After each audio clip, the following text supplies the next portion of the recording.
I think most Argentinian fans would agree with you as well, Ian. Of course, they line the streets.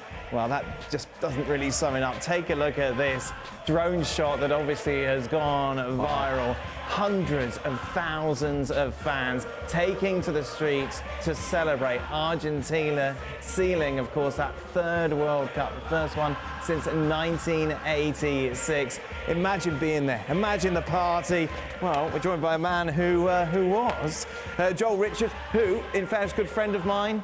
Such a good friend, he moved to Argentina. As far away as possible. To work as a journalist there. Joel, just try and put into context what the last 24 hours has been like in Buenos Aires.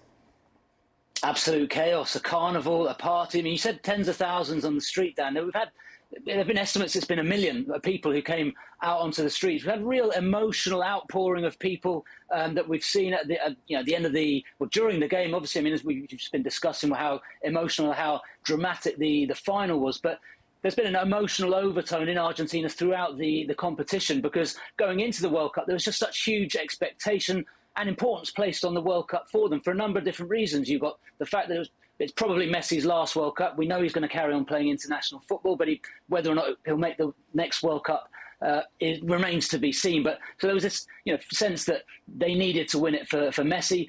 A lot of Argentines won't stop talking about the fact that it's the first World Cup since Diego Maradona passed away. And so that's, you talk to people about Maradona here, people they still start crying when they tell the stories about him, the way that he made them feel when they saw him playing. So the first World Cup since Maradona died, probably the last for Messi. You've got a lot going on as well in terms of the situation of people's lives in Argentina. We've got 90% inflation here on an annual basis, 90%. People are having a hard time of it. And on top of that, they love their football as well. They're very passionate about the football. So, and then on top of that, you've got the Copa America win. You've got the 36-match unbeaten run going into the World Cup. So there's huge expectation that they could do well. They should do well. And there was this idea, this sentimental idea, if you like, they've got Maradona looking down on them from above, but still the feeling that Diego was going to give them that helping hand. And a lot of people just feel really close to this Argentina team, because we talked about Messi and Di Maria, but some of the surprise players, the players that probably were on the edge of the squad. Enzo Fernandez wasn't a definite to come into the squad just a few weeks before the tournament. Giovanni Lo Celso gets injured, and that forces Scaloni to change his hand, and they lose to Saudi Arabia, and he has to make changes. So you end up with Alexis McAllister, Enzo Fernandez, Julian Alvarez, 3 players who are 21, 22, 23. They were all playing in Argentina less than a year ago. And so people feel very close to them. It's not that these are players who have emigrated at a young age and they haven't really seen play up close and in stadiums here for a number of years. They feel really close to the national team. So, as I said, there's a lot going on there, a lot of reasons then for people to have reacted the way that we saw. 1 million people on the street, absolute party. Tomorrow there's the victory parade. The players are going to take the cup around Buenos Aires. So we're going to probably see similar scenes to the ones you just showed there from that drone tomorrow as well. Did anyone go to work today, Joel? Tomorrow's the public holiday. Today everyone was meant to be back.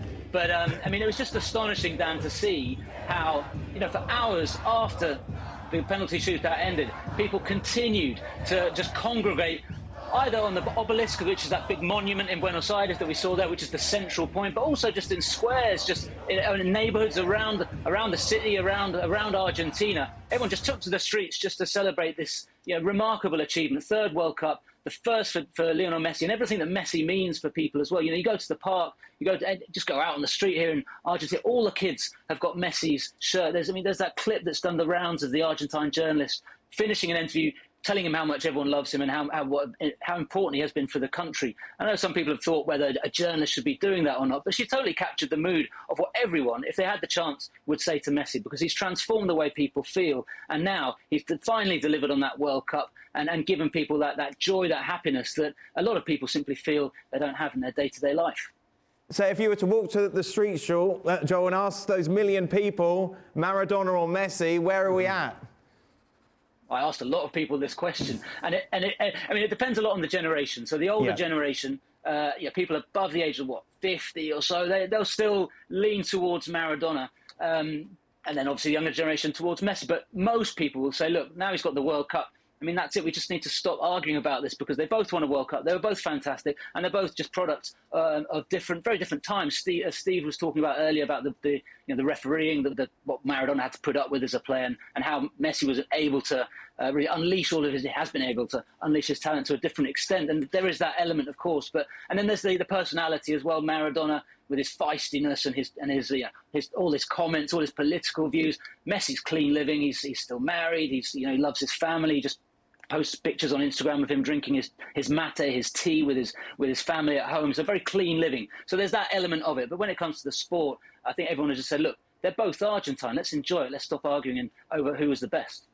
Where did you watch it, Joel? What was it like seeing everybody go through all these emotions? I didn't get to see it. I still haven't seen it fully live because we were out filming everyone watching it. We were looking for reaction. So for a news piece we were doing, so we were out on the streets, and it was amazing just to see the extent that the lengths that people went to try and hear it on the radio. People huddled, like we had sort of 50, 100 people huddled around one radio trying to listen in, or people who wanted to be at the obelisk for the celebrations, which they expected were going to take place. So they all congregated there. But then as a result, cell phone coverage just dropped. So no one was able to see the game on YouTube. So people were cramming around pizzerias and bars trying to get a glimpse of the screen. And then, there'd just be this ripple effect where someone starts cheering because they've heard a goal, and then everyone else starts cheering and then running around.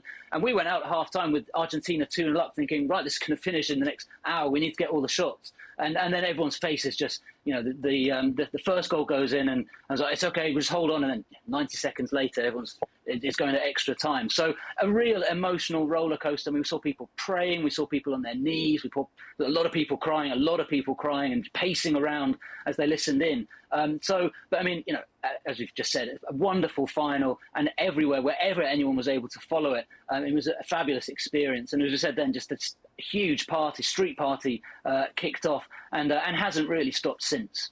Joel, you showed, I think we showed the video earlier of the lady collapsing onto her knees, as you were saying. This was kind of a common sight around.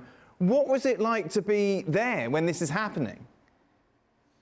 Well, I mean, goosebumps, because you just see what it means to people. I mean, this video I shoot, you've got the obelisk, that big monument that you see in the drone footage, about 50 meters to the left.